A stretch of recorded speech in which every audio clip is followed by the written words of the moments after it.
8 বছর ধরে তিনি চেষ্টা করছিলেন একটি আইফেল টাওয়ার বানাবেন। তার চেষ্টা ছিল দেখতে যেন অবিকল সত্যিকারের আইফেল টাওয়ারের মতোই হয়। ফরাসি শিল্পী জঁ-ক্লদ ফ্যাসলারের ব্যক্তিগত উদ্যোগে ফ্রান্সেই এক শহরে তৈরি হচ্ছে আইফেল টাওয়ার।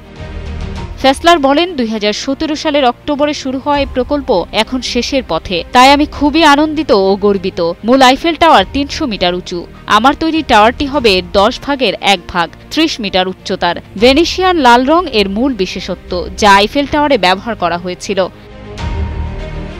শিল্পী ফ্যাসলারের পাশে দেখা যায় তার নাতিকেও। তিনি সামাজিক যোগাযোগ মাধ্যমে টাওয়ারটি নিয়ে প্রচারণা চালাচ্ছেন। এ টাওয়ারকে ঘিরে স্থানীয় ও বিদেশি পর্যটকদের মধ্যেই কৌতূহল দেখা দিয়েছে। বসুন্ধরা টিস্যু অশুদ্ধতার বিরুদ্ধে এক বিন্দুও ছাড় নয়। এক জার্মান সাইক্লিস্ট বলেন, এটা অসাধারণ। আমি সাইকেল চালিয়ে আসার সিদ্ধান্ত নিলাম। এতে আমার 2.5 ঘন্টা সময় লেগেছে। এই পাগলাটে মানুষগুলোর জন্য পৃথিবীটা আরো সুন্দর মনে হয়। 1879 সালে প্যারিসে অনুষ্ঠিত বিশ্বমেলায় প্রদর্শনীর জন্য নির্মিত হয়েছিল আইফেল টাওয়ার। ফরাসি প্রকৌশলী গুস্তাভ আইফেলের নকশা, স্থাপনার নামডাক, খ্যাতি ও আগ্রহ বিশ্বজুড়ে। এর চোখ ধাঁধানো কারুকাজ যে কোনো মানুষকেই করবে অভিভূত। প্রতি বছর প্রায় 70 লাখ পর্যটক আইফেল টাওয়ার দেখতে ফ্রান্সে ভিড় করেন। শুধু প্যারিসেই নয়, যুক্তরাষ্ট্র, চীন ও জাপান সহ বিভিন্ন দেশে এর রেপ্লিকা তৈরি করা হয়েছে।